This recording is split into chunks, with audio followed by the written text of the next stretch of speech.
Hey guys, what's up? This is Apple's 8th generation iPad. Came out in 2020, the year of many things, and it's just iPad, no suffix. This is my review. Let's check it out.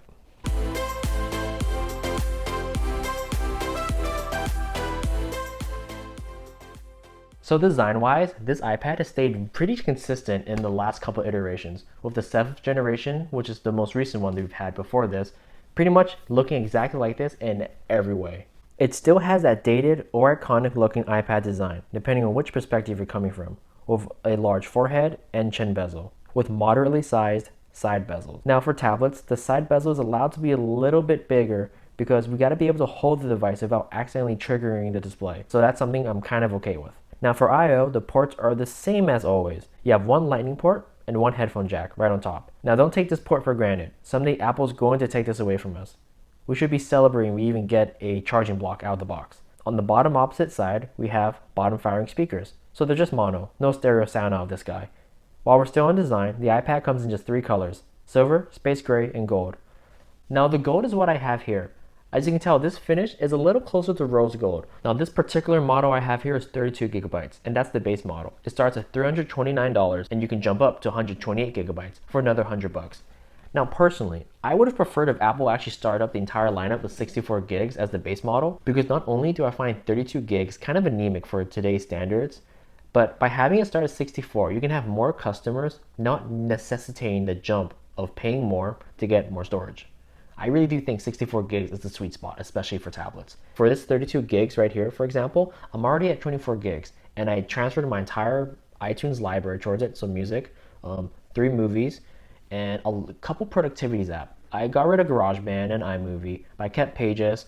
I brought in Google Docs, I brought in Microsoft Word, and Excel and PowerPoint. So with those there, I'm at like 23 gigs out of 32. And if I were to keep this for multiple years going, I'm pretty sure I'd run out quickly. Now, specifications wise, the iPad comes rocking Apple's A12 Bionic processor. That's a 2-generation jump from the last iPad. And for historical comparison, the A12 is the SoC that powered the iPhone XS, XS Max, and XR. Moving beyond the A12 Bionic, it has a 1620 by 2160 non-laminated display capable of 500 nits of brightness, 3 gigabytes of RAM, a 8 megapixel back camera, a 1.2 megapixel front-facing FaceTime camera, Bluetooth 4.2, and 2 variants, 32 gigs or 128 gigs that we talked about earlier. Now, when it came to taking on my day-to-day tasks, the iPad was able to handle almost all the loads I threw at it, but I found that there were some areas where it would understandably struggle in. Now, when it comes to my typical usage, as you guys may know by now, it consists a lot of reading news, consuming a lot of social media, and just absorbing lots of memes. Now what I found actually is that the iPad would stutter a little bit when loading up large applications such as Microsoft Word or Google Docs and querying up large shared documents. When it came to multitasking and what I'd consider extensive workloads, I found that the iPad kept up with the paces pretty well, but it still ended up running pretty warm. It wasn't hot by any means, but it was warm enough that I could note it and remember it from time to time. Multitasking by using 2 mini windows and having a floating pane was okay, thanks to the A12 chip. Praising the A12 aside, I think I found the bottleneck for this iPad is actually the 3 gigabytes of RAM. Even while multitasking or using heavy single applications, I found that the 3 gigabytes of RAM was not enough to keep my background apps refreshed. I'd actually always have to refresh them, like even if I used them in the last 30 minutes. If I was using light applications, right, like Safari or YouTube, I'd find that the 3 gigs of RAM was able to keep my apps active for a prolonged period, sometimes 6 hours. So it really does depend on what you're using, and 3 gigs is probably the bare minimum for iPad OS. Now for schoolwork, I'm also including Zoom meetings and lectures. Now when I used it personally, I had it unplugged from the charger, and I had wired headphones in, so I didn't have to worry about recharging my AirPods in the middle of a lecture. I found that the device, of course, ran warm, especially if you're taking notes as well, but again, it didn't run hot.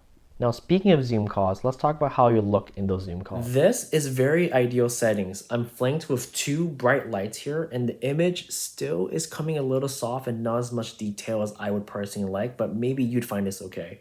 This is a 720p front-facing camera, 1.2 megapixels.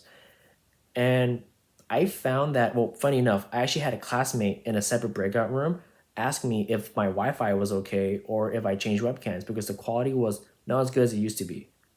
But take that as it may, Most people are turning off their cameras anyways and muting themselves, so this might not even be a big issue for you. So again, this is how it looks like, and you have to factor in that Zoom is a live broadcast to lots of different other people, as well as their compression algorithm. So this will not be how you're gonna look in Zoom. It's gonna be a little worse.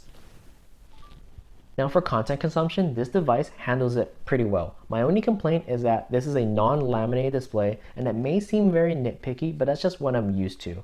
If I had to choose personally between a higher quality display or a more aggressive price point, of course I'm gonna go with the more aggressive price point. That's what makes this iPad. I'm pretty sure Apple has that same conclusion as well. If that's the cost prohibitive part, I'd rather they focus on extending the savings to the most consumers as possible. Now, aside from looking at the actual pictures on display, we have to talk about the speakers. Non-stereo speakers, just bottom firing ones, and although having the non-stereo experience is a letdown, these speakers are pretty loud. They can easily fill a medium-sized room, and you have to go pretty high up in order to get distortion. For me, it passes the dishwashing test. I even went a little aggro and started hitting pots and pans purposefully, and I still heard content fairly well. I never had to rewind a little to hear what was said. I heard it. Surfing the web is super easy. Of course, this iPad can handle it. But you will notice, however, a slight delay on opening some unoptimized web pages. Because of the nature of iPad OS, when you use Safari, it automatically queries the desktop version. So for a heavy website that isn't well optimized, you're going to want to manually select it, the settings in Safari, and switch over to the mobile version, request mobile version. Depending if it's a pro or con to you, there is no true tone display. I personally just turn it off anyways, but I do know some people who like having it on because it's a little easier on the eyes. Now for the part I hate the most. I only do this because for some people it's pretty important. iPad photography. Let's check out the cameras on this. Now the images we see here are given optimized conditions. The iPad had as much advantage as it could reasonably get, and it still produced relatively soft images. And when you pinch in to look into detail, you can see that the blacks in my hair is lost into the void. So there's a lot of noise in this image. Dynamic range is completely blown out, and it doesn't look like there's barely an attempt made at all. Now of course, remember the price of the device and the camera system this is rocking. At most, this was probably designed to be good at scanning documents, and that's really all you should be using it for anyways. You will look ridiculous when you're taking a picture in public of a tablet, and everyone's going to judge you for it for all the wrong reasons. Please don't do it. Now for battery life on this thing, I was getting roughly 6 to 8 hours depending on how heavy the workday was. On days where I had Zoom meetings or I was doing a lot of content consumption, so think of your Netflix, Crunchyroll, YouTube, I was getting those 6-hour days. But for my 8 hours days, there was a light amount of YouTube, no class meetings, and it was just a lot of web surfing, a lot of memes, and social media consumption.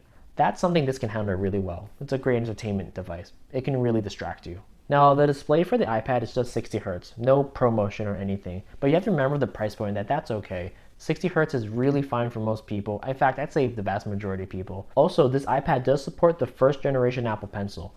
I think that's nice and all, but my personal recommendation for anyone thinking about getting this is to pass on the Apple Pencil and get either Apple's Magic Keyboard, a Bluetooth keyboard, or the Logitech version of their Magic Keyboard, because I think personally, you're probably going to be faster at taking notes, and getting this as close to a laptop as you can is going to really pay off, especially in this whole distance learning environment. That's just my take on it, however. I'm much faster at typing on a keyboard, and I think for taking notes while in a Zoom meeting, it makes more sense. But if you're faster writing down on with the stylus, then hey, your mileage may vary. Now, who exactly is the 8th generation iPad for? The 8th generation iPad is probably Apple's least offensive product it sells. It does so many of the basic essential things right that there really isn't much room to complain on, especially when you factor in the great price it comes in. It serves the web like a champ, consumes media, can entertain a kid, and is a viable, cheap alternative for those who can't quite afford a laptop or a computer. And I'm sure there are many other things you can add on to this list here, but those are the 4 I could think of immediately. If those 4 get checked off by you,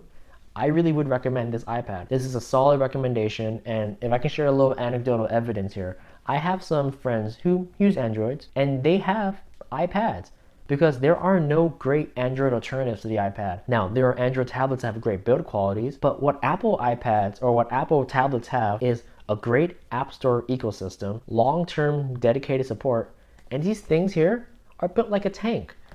There are some people I know who have the 2nd generation iPad that still work to this day. And of course, they're just expensive paperweights and they're just alarms at this point. but they still function. This isn't the cheapest tablet out there. Of course not. I think the cheapest tablet is some Amazon Fire Kindle for 40 bucks or something, but this is probably the best value tablet. Given the price, how long it's gonna last, what you're gonna use it for, and if you're a person that needs to have a distance learning alternative, distract their kids, or that medium go-to device, between a phone and a laptop, something you can take to the restroom to take care of your business, this is a great find and a great pick, and I really do recommend it. Thanks for watching What to Tech, guys. I'll see you guys in the next one. Peace.